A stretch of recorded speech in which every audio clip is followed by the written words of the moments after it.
This is WRUULP, Savannah, Georgia, 107.5 FM, WRUU.org. We are Savannah Soundings, community radio with global soul.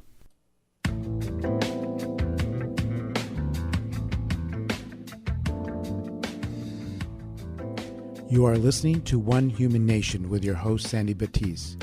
This program will be talking about race and race relations in your community and nationally. Our goal is to be open, honest, and productive.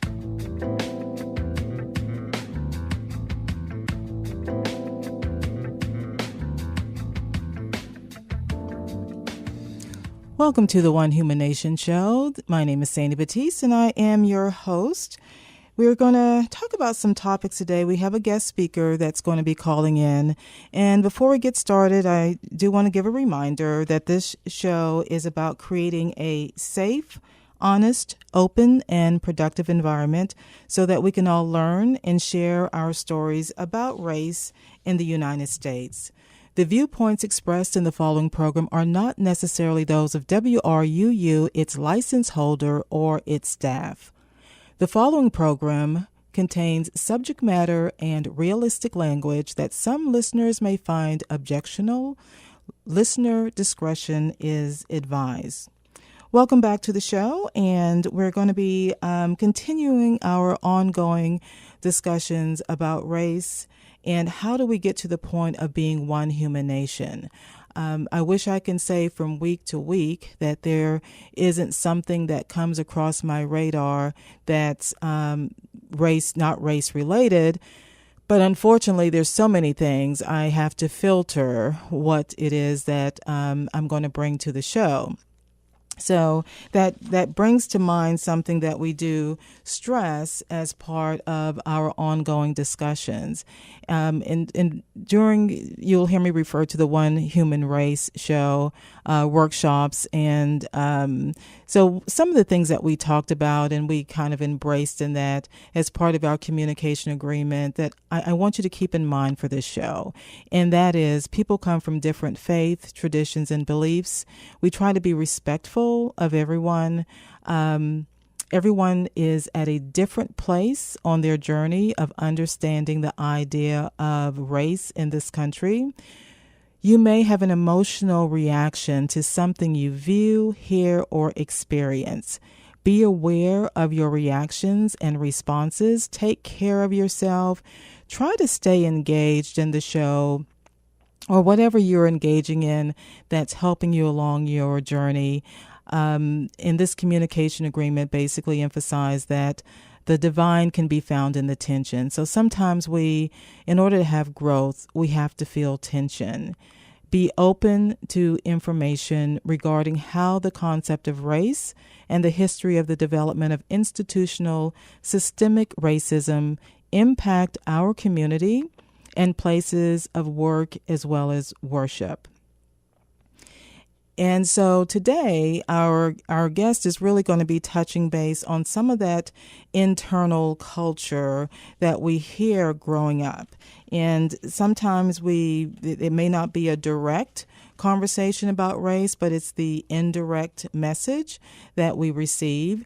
And then how do you reconcile that when the message that you received is totally different from the actions or the responses that people give you based on the actions that you're taking? So I encourage you to stay tuned. Our guest speaker is going to be touching base on that. And if this is the first time tuning in, I'm referencing internal culture. We refer to it as the iceberg culture. So you will see information if you go to the website, www.onehumannation.info. There is information posted there that you can see and get a visual of what we're talking about in the iceberg culture. You can also go to the same website to listen to recordings from shows that you may have missed. And the way you access the archives, you go to www.onehumannation.info, and on the page that says more, that's what you're going to want to click on. And when you see archives, click on that link. So it's kind of hidden a little bit. When you immediately go to the page, you won't see archives. So be sure to click on more and then click on archives to get to the previous show recordings. And as we continue to talk about the subject matter of race, I had an interesting conversation with someone this week that's very involved in the school system and teaching kids at a very early age. And I've heard this before, but it just brought it top of mind again when she mentioned it to me. She said, Sandy, at a very young age, kindergarten, first grade, second grade, there is no distinction about race with the children. She said they're, affectionate with each other. They're friends. They drink out of the same cups, which is probably why they have all these germs, but that's a whole nother story. That's another show. But she said they have no concept of any distinguishing differences between them. It's just, it's their friend, whoever that person is. She mentioned to me, she said, it's not until they get to third grade that we start seeing the segregation. We start seeing the distinctions being made. And it's the message that they may be getting it directly from home or indirectly from home, but maybe it's something that they've seen on the news, or there's just so much information out there now that I think it is critical for parents that are saying, well, we don't make any distinction about race. We don't allow our children to think that there's any difference in people based on the color of their skin. But if you have the TV blasting on something that is giving a different story, the question is, who's going to have the most influence, you or the media that they're looking at? And I think that's real important that we have to, I don't want to say filter with kids, but we do. We need to filter what they're taking in, because I know when I think of past things that happened when I was in the 7th and 8th grade, I'm sure my impression of what happened then is not the same when I look back on it as an adult. So, for example, one of the experiences that I remembered in second grade, I think I was in second grade or third grade, and this was after I had started attending an all-white elementary school here in Savannah. As you know, I was born and raised in Savannah. And so starting in second grade, I started going to an all-white elementary school, Windsor Forest Elementary School. And I can't remember really at this point in time whether it was the second grade or third grade that I remember being invited to a birthday party of one of the kids in the class. Now, so to make sure we're all on the same page, I am the only Black kid in this class, and there are all total, there are probably, I can't remember whether it was 7 to 8 Black kids totally at the school, and those kids were from the same neighborhood that I grew up in, so we knew each other, but we weren't in the same class. I don't know whether that was intentionally or it just happened to be that way. And I remember getting invited to a birthday party. And I can remember asking then, well, where is so-and-so? And I remember getting the look of, well, they couldn't come, or, there was some explanation that was given to me. But looking back, I realized that the reason that some of the kids were not there was because their parents prohibited them from attending, because this particular family decided to be brave enough to include me to the birthday party. And I think that was extremely brave of them to do. And I remember exactly which house it was. And now I know that it was part of Windsor Forest that was probably more of the middle class families. And so It wasn't where the more expensive homes were, so maybe it was it's the economic part of it.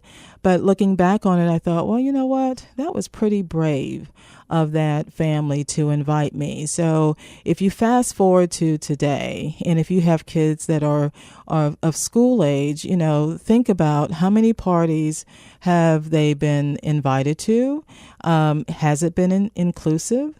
Think about neighborhood parties. If you live in a mixed neighborhood, are all the kids invited, or how does that work? How does that play out in the message that kids are receiving? Because it starts at a very young age, and that's incredible to me, that starting in the third grade is where the segregation starts, and it's the messages that we hear. So one of the things I do want to share, and I'll be sharing some more when I take some more of these implicit association tests, because I've been encouraging you to take this test that you can access. You can link from the onehumannation.info website, and you can click on the link that's there for the implicit association test.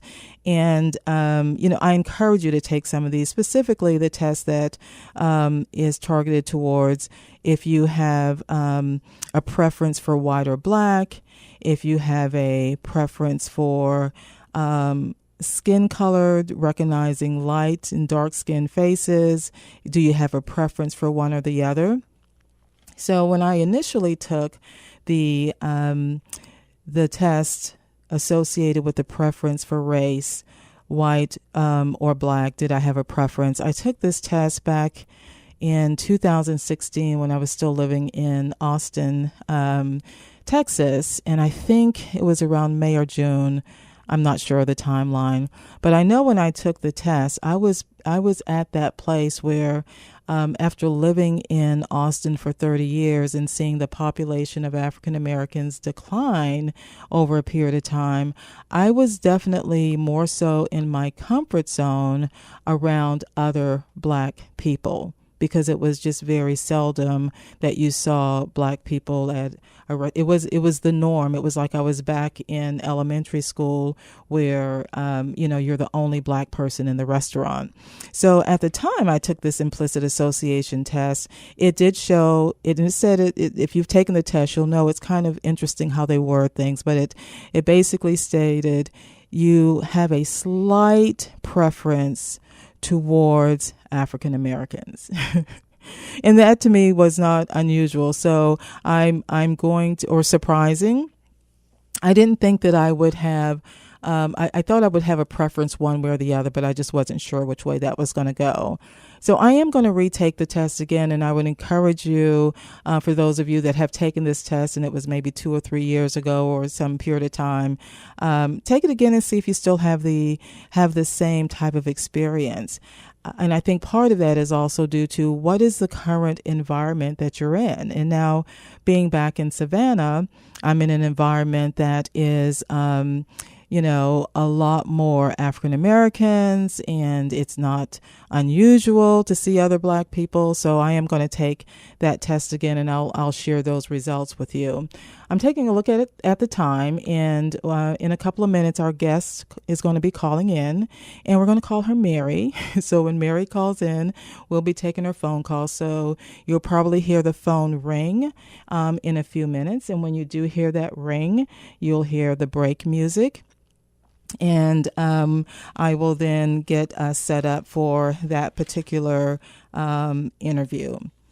Again, you're listening to the One Human Nation show, and we're going to be talking in depth about how the messages that you hear when you're growing up and then you get to the wonderful teenage years, how that may change depending on what your actions are, and how does that shape how you engage currently. What lasting impressions did that have? And one of the things I do encourage, if you want to be on the show, you would need to email me at mystory@onehumannation.info. And it's a very safe environment. I talk to you prior to the show, so we get a pretty good sense of what you feel comfortable in sharing, so that way you're not surprised. And if it's a topic that you don't feel comfortable with, you don't have to talk about that on the air. We do want this to be a safe environment, but we also want an honest and open dialogue so we can have productive conversations about race, because until we do that, I don't believe we can move towards being one human nation. We have to go through a process of reconciliation. We have to go through the process of healing in order to get to justice. And there is going to be tension in that process. There will be conflict in that process. And I can say from the people that have started, they will tell you that there is tension. So I hear the caller, so I'm going to take this call, and we're going to go to break and be back with our guest.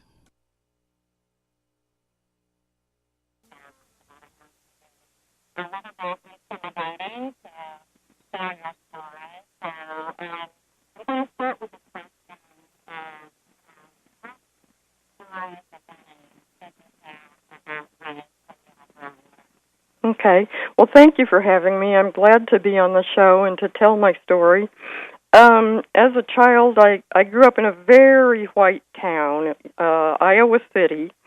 There were only a handful of black families there, and they were almost invisible. And so race was not talked about much as far as I knew as a child.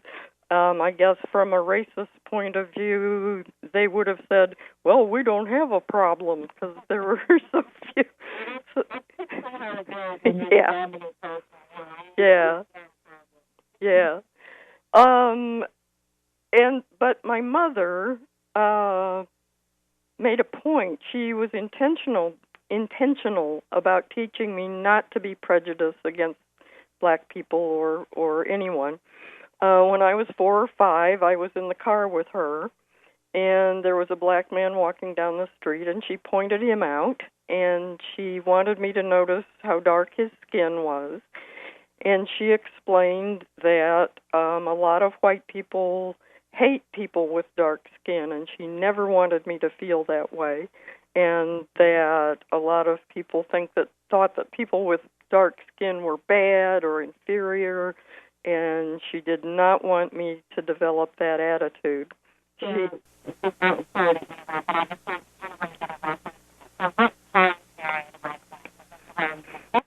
Yes, it was about 1954 or 55. Yeah, sure. So she told me that I should treat everyone equally and nobody was better than anyone else. And, of course, I took that to heart. It was my mother telling me, so that was the truth. I also assumed, since nobody talked about race at school or anywhere else, I assumed that all of my peers were getting the same message from their parents. I later found out that I was quite wrong. But that's what I thought. So when did you realize that your parents were not getting the same message? Well, this was later on when I got to high school. I think I want to give some background about my family at this point. My father died when I was 4. I have 2 older brothers that were about 8 and 11 at that time. My mother reacted to this loss with real intense anger. She was angry and depressed for years afterwards. And she was very worried about what the community thought of her as a single parent. And now my brothers and I were not bad kids at all, but if we did anything that even might whisper of a problem that reflected badly on her, we got hell. I mean, she let us have it. So in that situation, all of us became, it was pretty intimidating, and everybody in the family became angry, and being the youngest and the only girl, I became the scapegoat, and so I was getting it from everybody. I mean, I experienced a lot of intense criticism, belittling. I was dismissed. My opinions were dismissed. I was, ignored. I was belittled. At the same time, we were seeing the civil rights movement and related things going on the news. And over the years, with what I was experiencing with my family and what I was seeing, the Little Rock high school being integrated, the dogs and the fire hoses in Birmingham and Montgomery, the freedom rides, all of that, I thought, I think I feel a lot like black people do. I developed empathy for what they were going through and how. Yes. I identified with anybody who was rejected, who was an outsider, who was reviled. So when I was in high school, it was the summer of 1965, and my best girlfriend and I went to a dance. And there was a young black man there who had just graduated from high school, so we knew him. He was a basketball player and a football player and, one of the better players.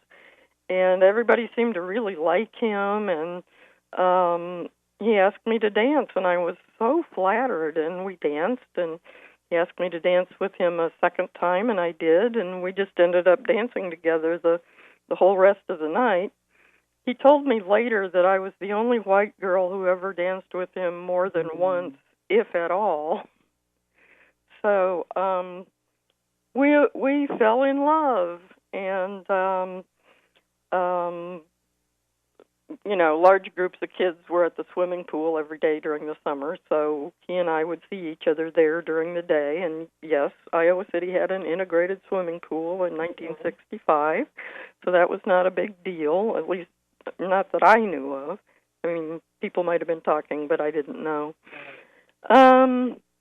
So eventually it comes around to he wants to take me out on a real date to a movie, and I have to ask my mother, and I'm really not expecting what she says. She balks, and she's not sure about it, and she needs to think about it, and basically she's worried about what will people think.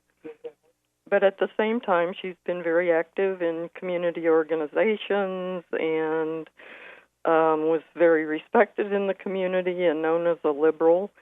So she was caught, within herself.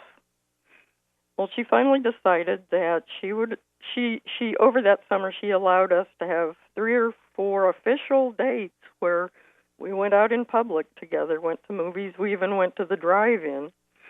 But where he did not touch me once. At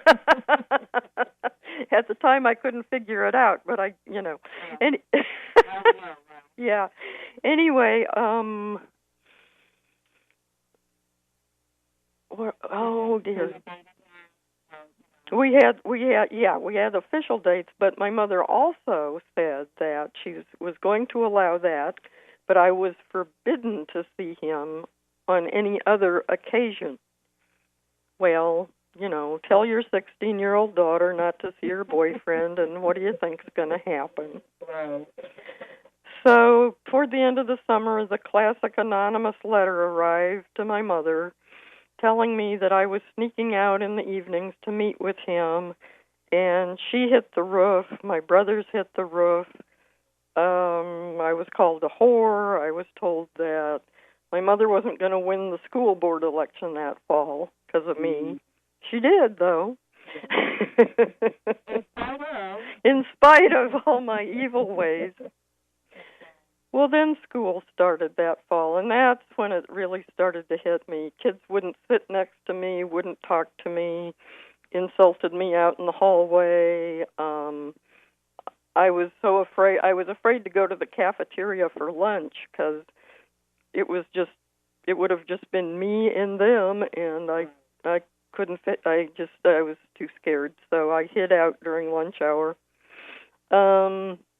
It could have been a lot worse, but I was a really shy kid, and I didn't have much self-esteem, and I didn't expect any of this at all. So I was really overwhelmed by it, and of course I didn't have any support from my family, so it really hurt.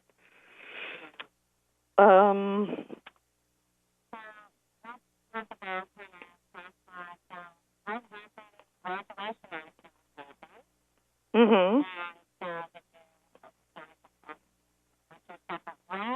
Uh-huh.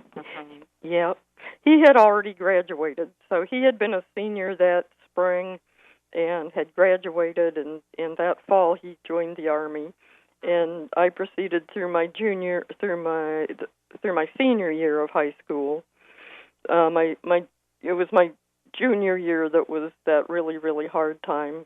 My senior year wasn't so bad. I actually found some friends. But anyway, yes, he and I went our separate ways, and really didn't have any more contact after that.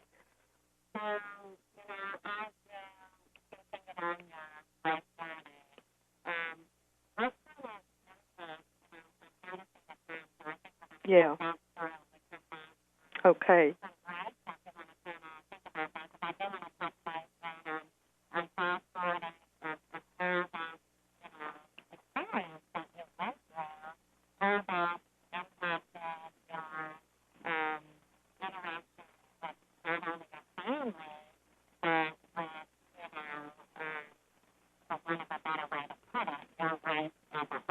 Okay. Yeah. Yeah.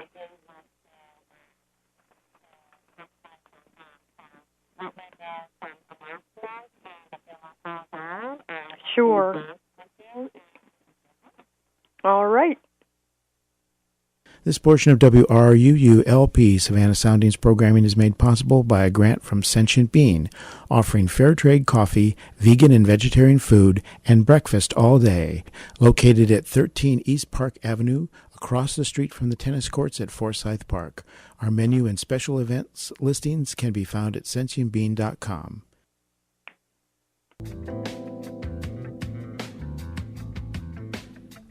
As a business, if you enjoy our programming on WRUU-LP, please support the station with a donation. Let your customers, neighbors, and friends know that you share our vision of building a thriving community based on diverse, vibrant radio programming. As a business partner, our listeners will know you support Savannah's only broad-based community radio station. Become a tower sponsor or underwriter. To check out the levels of corporate sponsorship and to donate, go to www.wruu.org/corporate. Again, to check out the levels of corporate sponsorship and to donate, go to www.wruu.org/corporate.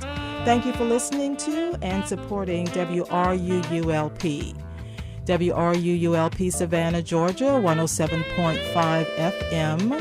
WRUU.org. We are Savannah Soundings, community radio with global soul. So, Mary, before we went to break, we were talking about,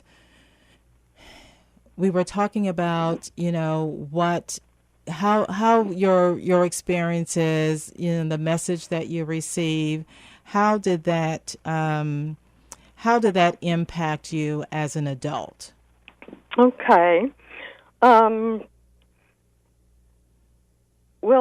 I want to interject that there are still people in Iowa City to this day who are calling me a whore for having gone out with my African American boyfriend. And I know who some of them are. Not everybody, but there are a few who that's my claim to fame in Iowa City. Okay. What about your relationship with your mom? Well, that was always very difficult. She died in 2004, I believe, and there were many, many issues other than that one that pulled us apart, and she mellowed some over the years. I think she finally got over that piece of it. She might have even been proud of me, although she never said that. But she and I had a lot of differences, so it was very difficult. And in the last few years of her life, I assisted her and just accepted her as she was, despite her difficulties, and so okay. That question's a little hard to answer. I know. I totally get it. So, so what about today? Because I know one of your experiences, you did go through the One Human Race workshops, and so do you want to share with the listeners what that experience did for you as part of your journey? Well, it was wonderful. I've grown up with a lot of skepticism, to put it nicely, toward white people. A lot of anger at their lack of empathy. Had they gone through enslavement, Jim Crow, segregation, lynching, and the denial of dignity, rights, and education, how do they think they would feel? I mean, duh. So I've found it difficult associating with white people, and I'm initially suspicious of them, and I'm very careful about who my close white friends are. That's interesting. So, and you live in Austin, Texas, so that's it's in itself a little bit different environment. So, is there's something else that you want to share with us as far as I do encourage the listeners to take the implicit association test, but you've been very frank in how you feel a distrust to people that technically are of your own race, just because I don't call them my people, though. I don't have. I hear black and brown people talking about my people. Right. I can't say that. I mean, none of these groups are monolithic, and right. Certainly white people are not monolithic. But still, I can't say. I'm not proud of being white. To me, that's like saying I'm proud of being right-handed. I mean, it's pretty meaningless. The One Human Race experience was part of why it was delightful, was that I got to hear more white people who felt more like I did. Okay. And that is very encouraging to me. I felt like an outsider and the Lone Ranger for a very, very long time. Yeah, so in that, on that note, I think it's real important to note why it's important that people take the steps to go to different workshops and to engage with other cultures, go to different festivals, because we've talked about the what happens with our external culture. It's easy to judge and make decisions about people based on what we see, and not realizing that really what's driving that person along and our response to that person in many cases is our internal culture and what we grew up with, what our experiences were. So I commend you on your journey, and I do thank you for taking the time to call into One Human Nation. Is there anything else you want to share with us before we end our chat with you today? My brothers and I have, to various extents, healed our relationships. It's not 100% with both of them, but it's a heck of a lot better, and I think we continue to get to know each other. We were estranged for a long time because of the problems in my family, but I guess if I can work things out with my brothers, it gives me hope for the human race as well. Well, on that note, we will end our interview with you, Mary. Thank you so much for calling in and continuing on your journey, and as well as I know you volunteer with the One Human Race Initiative there in Austin, and we do appreciate your support. I'm going to end the call at this point in time. And thank you so much. Not a problem. You take care. You too. You're listening to WRUULP Savannah, Georgia, 107.5 FM, WRUU.org. We are Savannah Soundings Community Radio with Global Soul.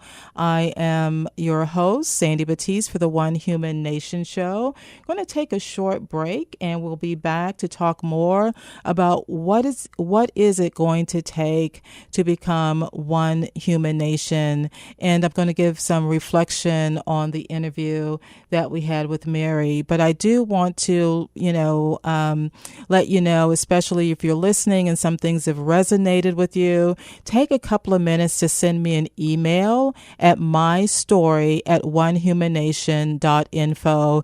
You can share things with me that way, or if you're on Facebook, there is a Facebook page, One Human Nation. You can go there and post just some opinions that you heard about listening to the show, as long as it's positive and respectful. And I would appreciate any of that type of feedback that's going to be productive. I'm going to take a short break, and we'll be back with the One Human Nation.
thank you for staying tuned to the One Human Nation. I'm your host, Sandy Batiste.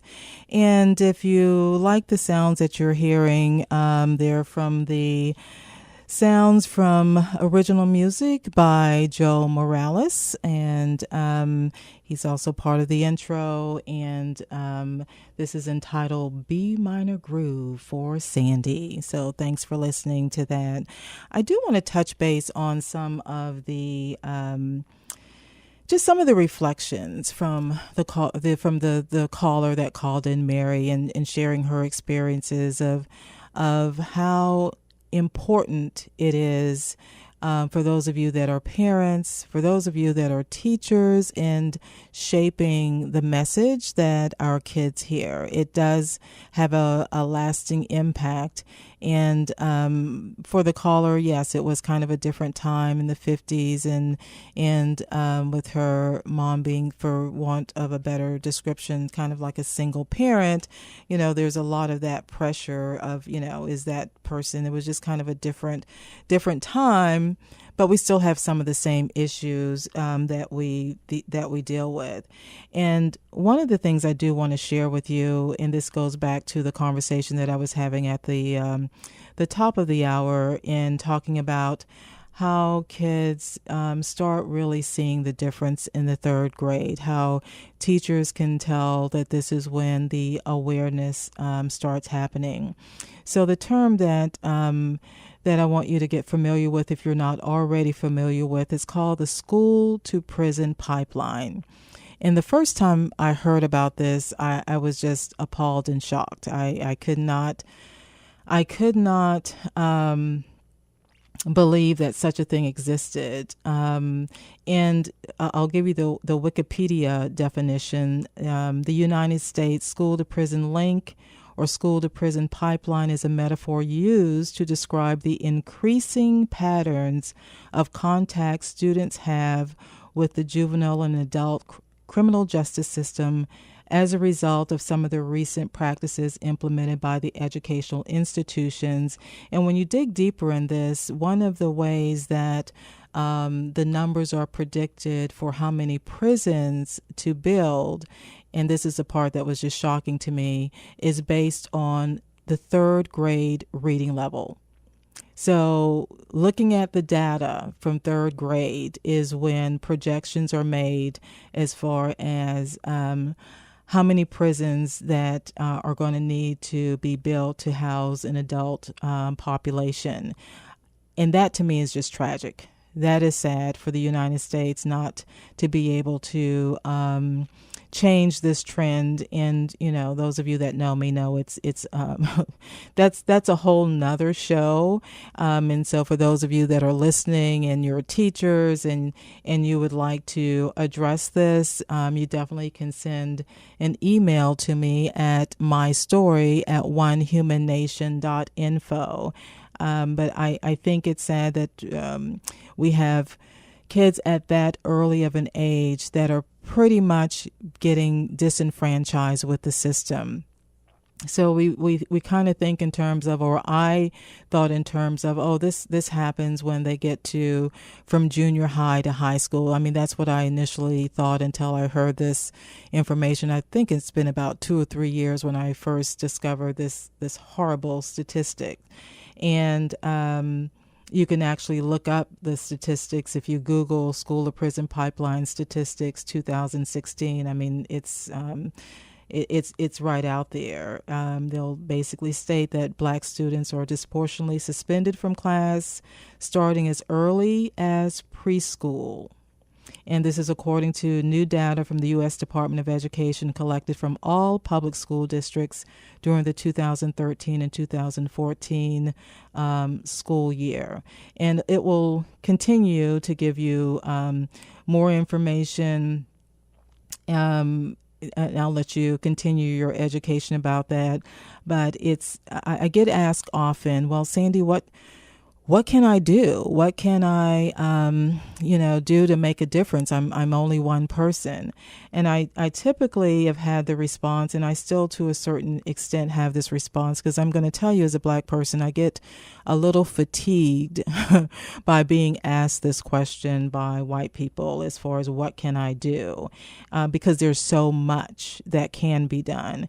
And so I know there are retired school teachers, but even if you haven't retired, have you considered mentoring in the school system, reading for someone that's in the second grade school level? Because if we already know that reading is an indicator, and when you think about it, if you can't read, you typically can't write. You can't comprehend things. You can't pass tests that need to be taken. So you've pretty much already opted out of the system. And I was talking to another friend of mine that I met in moving back to Savannah. And, we were talking about, well, when did it get to be such a bad thing to go to vocational school as opposed to going to college? Because not everybody's interested in going to college, and not everybody has the ability to pay for college. And frankly, some people that are paying for college can't afford it because they have a tremendous amount of student loan debt. But what happened to an alternative track? I mean, there's absolutely nothing wrong, in my opinion, in picking up a trade.